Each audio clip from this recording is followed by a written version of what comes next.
Vamos agora trazer o doutor Arthur, que irá falar sobre a importância da tecnologia para uma agricultura tropical de baixo carbono. Na verdade, até interagir com o próprio tema do doutor Luciano. Bom, queria dar bom dia aqui a todos e todas, agradecer a Lourdes por toda a organização, agradecer aos membros do Judiciário aqui em nome do desembargador Márcio Vidal, e fazer 3 comentários aqui antes de iniciar em cima do que o Luciano trouxe, né? Então, a separação entre energia e agricultura de baixo carbono, acho que foi muito feliz, acho que a gente se dividiu bem aqui nesse painel. O Luciano comentou sobre não suplementação, né? Então, a gente tem que falar agora de, não é um e ou outro, é um e outro, né? A gente tem que trabalhar com tudo que a gente tem disponível e tudo que tem por vir. Eu vou falar exatamente disso aqui, né? A CropLife surgiu exatamente com esse propósito de integração de tecnologias. Luciano falou de soluções baseadas na natureza, é isso que eu vou focar, né? Então, eu acho que aqui é uma rápida passagem para alguns temas. Como representante do setor privado, eu estou muito mais aqui para fazer um convite a reflexões, né? Eu não consigo me aprofundar em vários dos temas, e um convite para refletirmos sobre temas que já chegaram no judiciário, temas que podem chegar ou não, né? E a gente sabe que tem muita discussão técnica aqui. Eu tenho formação em direito, mas eu já estou caminhando mais para o lado da engenharia agora do que do direito nos últimos tempos. Então, enfim, queria fazer essa introdução e comentar também que o consumo de etanol do milho foi fundamental para a gente entender a dinâmica do agro hoje no Brasil, né? Foi uma coisa impressionante. Então, a gente teve toda a escassez de chuva no centro-oeste, excesso de chuvas na região sul, e essa demanda, né, para a produção de etanol do milho, ela realmente trouxe um elemento muito inovador assim, nas análises de mercado. E o DDG está revolucionando uma parte da indústria também, né? Então, eu converso com bastante gente aí da indústria de polímeros, e é impressionante como essa matéria-prima aí é revolucionária. Então, enfim, só essas introduções aqui, e começar contando um pouquinho da CropLife. Então, a CropLife surgiu, a gente já participa aqui, eu acho que é a 3ª vez, né, Lourdes? Minha primeira vez aqui, mas a CropLife é uma apoiadora recorrente. Só uma rápida passagem, a CropLife ela nasce em 2019, mas ela não é nova, né? Então, ela traz associações aí bem antigas, a Andef, que era uma associação de 1970, CIB, ABCBio, Agrobio, Braspov. O fundamento de criação da CropLife, que é inovador, foi pioneiro no mundo, é trazer a reflexão do que acontece no campo dentro do ambiente de associação, né? Então, o produtor brasileiro, em especial, né, que é uma agricultura muito pressionada por pragas e doenças, a gente não tem o inverno que os europeus têm, né? Então, os europeus todos os anos têm o melhor controle de pragas possível, que é o inverno, né, que mata tudo. A gente não tem isso aqui. Então, a gente precisa de sementes melhoradas, a gente precisa de biotecnologia, precisa dos químicos e precisa dos biológicos, né? E dentro dos biológicos tem uma gama gigantesca de produtos. Eu vou focar aqui em bioeconomia, então eu vou focar mais aqui em biológicos e biotecnologia, mas sem prejuízo aqui das outras tecnologias, né? Nós somos uma rede, então a gente tem 7 CropLifes regionais, uma CropLife América Latina, que representa todos os países aqui da região, à exceção do Brasil, uma CropLife América, dos Estados Unidos, uma CropLife Canadá, a gente tem uma CropLife também focada ali no Oriente Médio e alguns países africanos, CropLife Ásia, CropLife Europa e uma CropLife que é um grande guarda-chuva, que é a CropLife Internacional. Então, é uma rede interessante, convido vocês a entrarem nos sites, cada uma tem seu site, enfim, geração de informações sobre políticas específicas de cada região. Isso um pouco do que eu comentei, nessa integração. Então, germoplasma, né, para tentar traduzir aqui em termos menos técnicos, é todo o desenvolvimento das cultivares, né? Então, as características visíveis e morfológicas das plantas, né? Plantas com raízes mais profundas, plantas com maior produção de soja, enfim.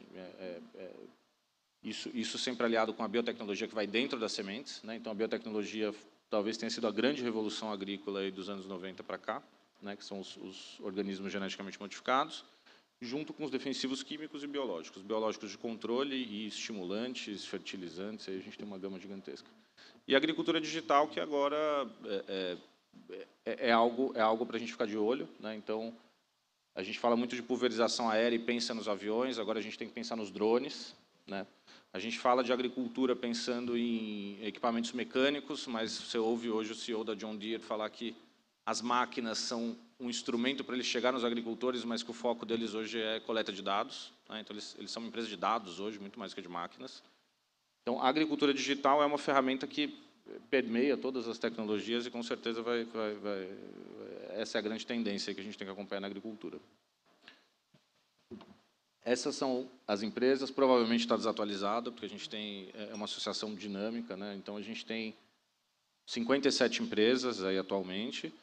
Queria destacar algumas dessas empresas. Então, a gente pode olhar aí que tem empresas multinacionais gigantescas, que todos conhecem, Bayer, BASF, Syngenta, Corteva, FMC, CTC de cana, uma empresa brasileira, mas uma empresa grande já, né? Uma empresa de muita expressão.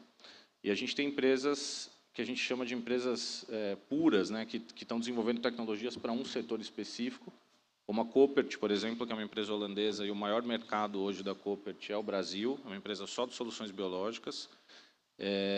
Tem aí a Promip. Promip é uma empresa que surgiu dentro da Exalc Tech, né? Então, a gente tem empresas ligadas aí ao ambiente acadêmico de pesquisa. Tem empresas brasileiras como a TMG, que é uma empresa de melhoramento genética Tropical Melhoramento Genético. Então, eu acho que o interessante da CropLife é que a gente não está aqui falando em nome de multinacionais, não está falando só em nome de gigantes, a gente está falando em nome de todo um setor aí de desenvolvimento de soluções. Tá?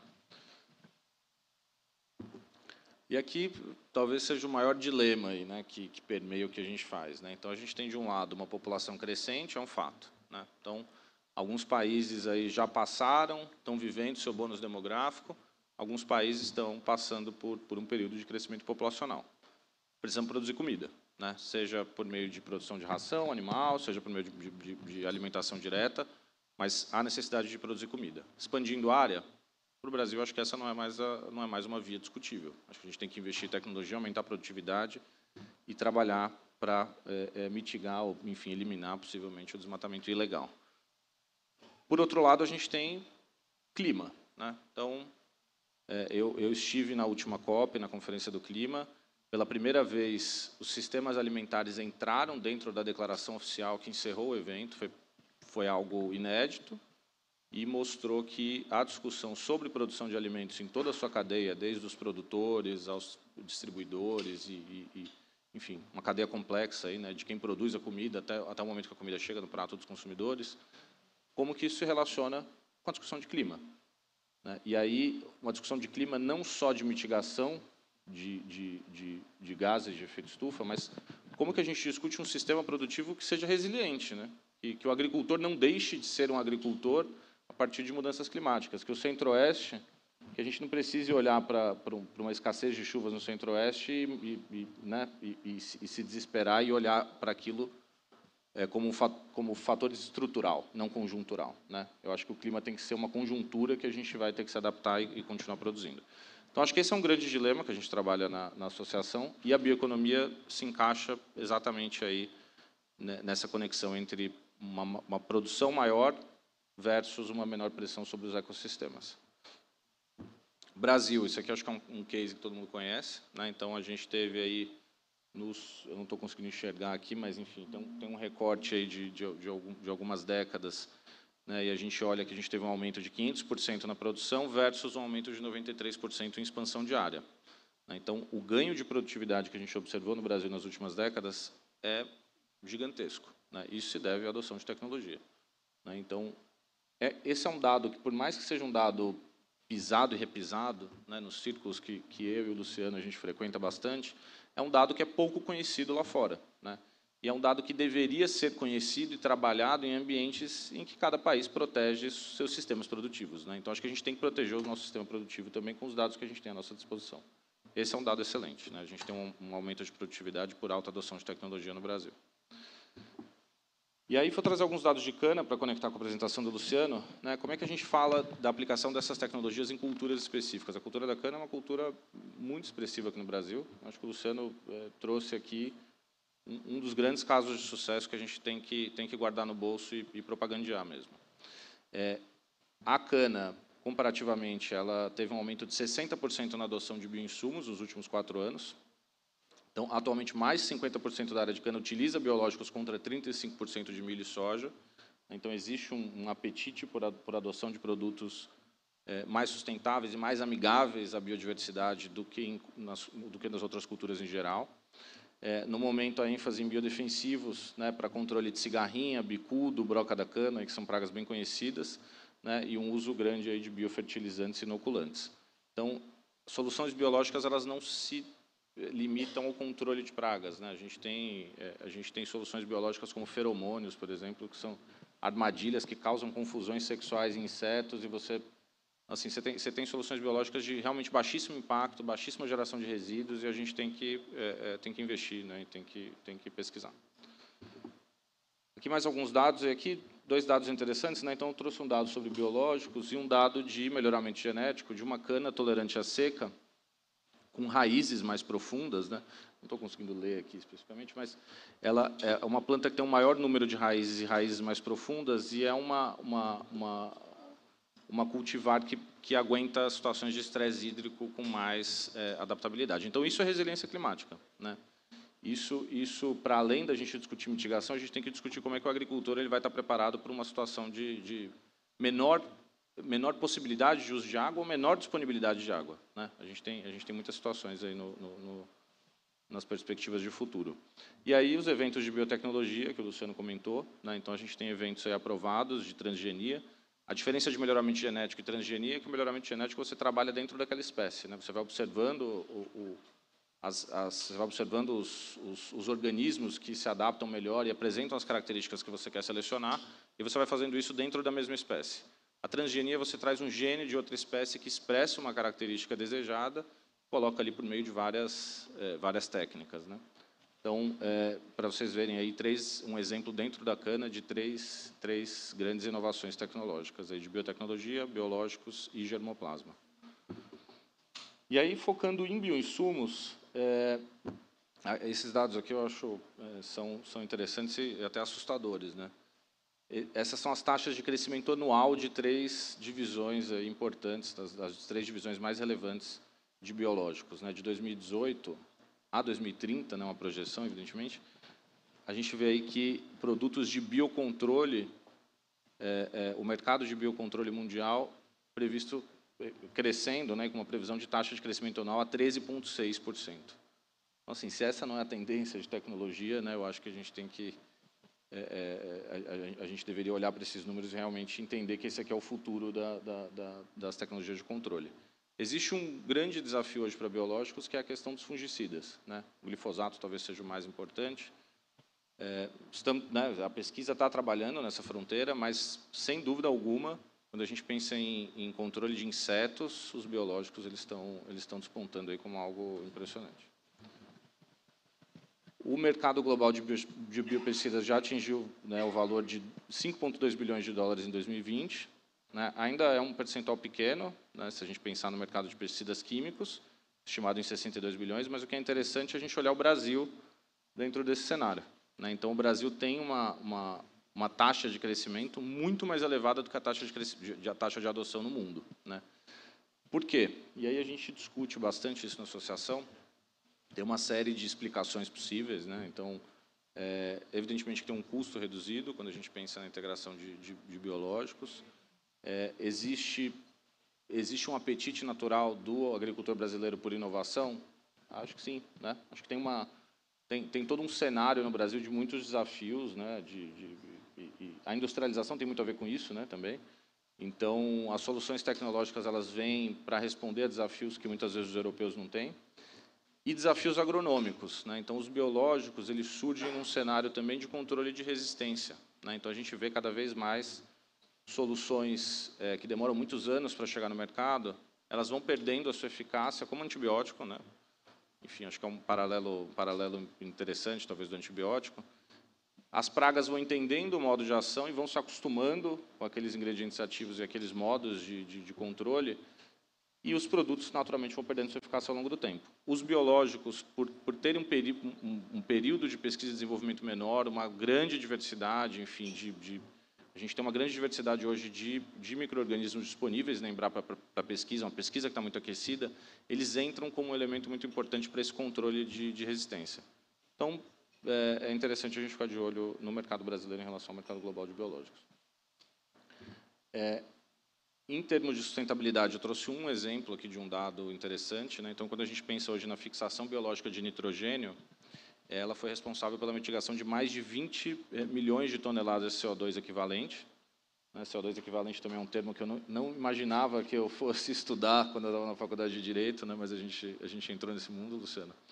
E esse valor aí representa o plantio de aproximadamente 132 milhões de árvores plantadas. Para entrar só em um dado aqui de biológicos, que é super interessante, esse aqui é um case brasileiro que se conecta bastante com o nosso plano de agricultura de baixo carbono, né, que é o plano ABC, o plano de governo do Brasil. Aumento de registros no Brasil, hoje a gente tem 668 produtos biológicos registrados. Se vocês olharem ali na pizza, com certeza bioinseticida é o que domina, é o que vai continuar dominando, mas tem uma quantidade uma diferenciação de produtos gigantesca, né? Então, os feromônios que eu comentei ali são super interessantes, né? São produtos muito limpos, né? Pelo que eles, né? Assim como os agrônomos dizem, né? Então, produtos de zero geração de resíduo, basicamente. Você não tem nem a morte do inseto, né? Não tem um efeito SIDA, né? Enfim, e você tem estimulantes foliares, você tem uma série de produtos aí que se complementam, né? Dentro desse cenário.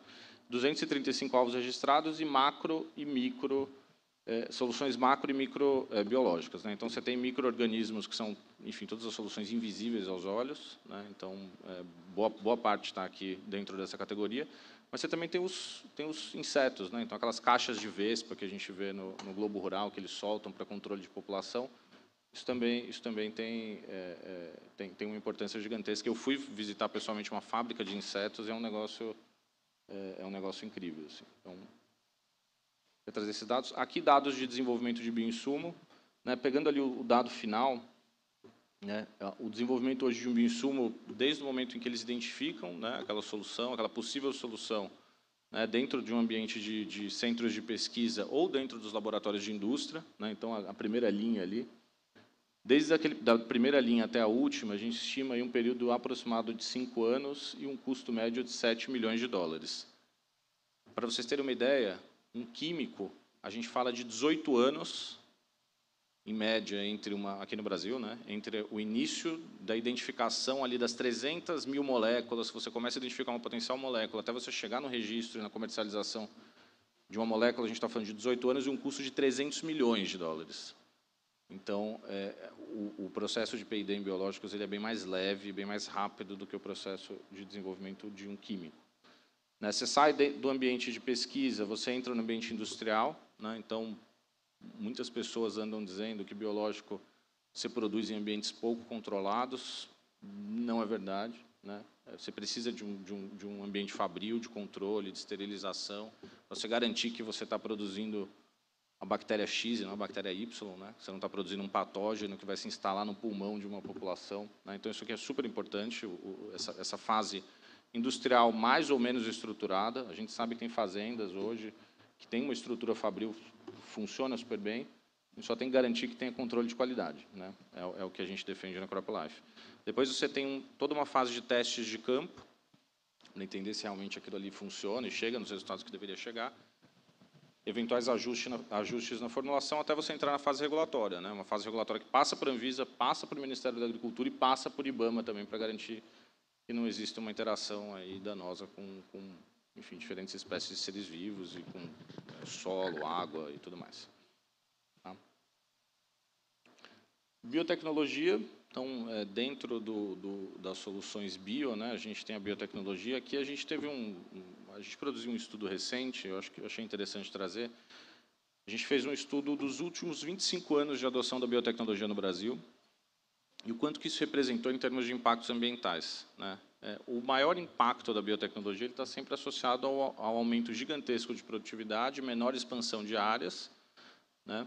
E o quanto que isso representou aí em termos de uso de pesticidas, por exemplo, né? A gente estima aí que 2 vezes o volume total de pesticidas, né, aplicados em 2021 foi economizado ao longo desses 25 anos, 888 mil toneladas, né, do uso de ingredientes ativos a menos, um uso menor de combustível, uso menor de água, evidentemente, né, porque você tem uma produção, você chega naquela quantidade de grãos com uma área, enfim, uma quantidade de recursos muito menor. e uma preservação de área plantada e, evidentemente, com uma emissão de CO2 equivalente, gases equivalentes, expressivamente menor, né? Então, acho que esses dados são interessantes. Essa é uma discussão muito difícil da gente ter no ambiente de compromissos, né, da NDC brasileira, porque a gente sempre discute do ponto de vista de adicionalidade. Então, a gente fez isso aqui nos últimos 25 anos e a gente tem que fazer mais, né? Então, a partir de agora, o que a gente tem a mais para fazer aqui no Brasil, que realmente levaria com que a gente pudesse cumprir os nossos compromissos climáticos junto ao tratado com os demais países. De todo modo, acho que é interessante a gente entender, a gente valorizar isso daqui, né? O Brasil teve uma adoção aí muito rápida, né, de biotecnologia. E aqui eu queria trazer 2 exemplos de programas, né, apoiados pela indústria. O MIP Experience é um programa de formação, de educação dos agricultores no manejo integrado de pragas, né? Então, o que é interessante disso daqui é justamente a integração de tecnologias. Então, hoje, a gente não pode mais falar para o agricultor usar só químico ou usar só biológico. A agricultura orgânica e a agricultura convencional têm espaço e tem mercado para as duas, né? Quem quer acessar um mercado hoje determinado via agricultura orgânica, ele tem que seguir uma certificação e seguir práticas específicas. O mercado convencional tem seu mercado também. Então, entender a realidade de cada agricultor, recomendar. Rotação de cultura é uma técnica super importante. Então, a rotação de culturas diferentes dentro de uma mesma área ajuda bastante você eliminar a resistência, eliminar a pressão de pragas. Você garantir que você tenha construção de solos com biodiversidade, porque o Brasil tem uma biodiversidade gigantesca que a gente tem que preservar por um lado, mas tem uma biodiversidade gigantesca que traz uma quantidade de pragas aqui, insetos, fungos, e gigantesca também, né? Então, a produção de milho hoje está sofrendo com a cigarrinha, né, que eles chamam de complexo do enfesamento, que são uma série de doenças aí que os produtores de milho estão sofrendo, a ponto de produtores perderem plantações inteiras, né, assim, de uma semana para outra, assim, coisas realmente absurdas, por uma praga, né, um complexo de pragas que foi descoberto. Existe uma pesquisa da indústria com a Embrapa hoje, protocolos de identificação de como é que a gente pode superar isso, mas isso leva tempo, né, e não tem alternativas rápidas hoje para a gente resolver tudo que aparece por aí. Então, a gente precisa trabalhar em monitoramento, né, trabalhar em mitigação de resíduos, né? Então, um alimento hoje que vai para a Europa, ele tem um controle sobre os resíduos gigantesco, né? Então, a gente tem que entender esse mercado consumidor e trabalhar em certificação. Acho que essa talvez seja uma disrupção aí do relacionamento do Brasil e dos produtores de alimento daqui para frente, que é como é que a gente não só faz o que a gente propaga, né, fazer, mas como que a gente entra no sistema auditável que que tenha credibilidade. E um outro exemplo, para finalizar, a gente ouve muito, né, sobre mortandade de abelhas. Essa é uma iniciativa apoiada e basicamente financiada aí quase 100% pela indústria, né, da CropLife. E existe uma iniciativa que eu convido todos a pesquisarem, que chama Observatório de Abelhas, que é uma iniciativa da Embrapa, com a indústria e o Ministério da Agricultura, para identificar por que essas abelhas estão morrendo, né? Então, tem abelha que morre por aplicação indevida? Tem, né? Tem abelha que morre por descumprimento de rótulo e bula de produto? Tem. Mas tem abelha que morre porque existe um sistema de produção hoje de mel no Brasil que é muito informal, né? Então, a gente tem exemplos de produtores de mel que colocam caixas de produção de mel do lado de uma plantação de soja e não avisam o dono da propriedade. O dono da propriedade não tem como saber que tem ali uma produção de mel dentro da reserva legal da área dele e também não consegue controlar o momento que ele vai fazer uma pulverização aérea. Então, a gente precisa observar, né? Para todo problema complexo, a gente monitora e depois traz solução. Não é o que a gente tem visto, né? A gente abre o jornal e vê muito mais solução do que vontade de diálogo. Então, acho que essa é uma iniciativa interessante aí que a gente tem que acompanhar e aplaudir, né? Acho que é o que a Europa faz bem, né? Produzir relatório, então a gente tem que fazer mais isso. É isso, pessoal. Foi mais rápido.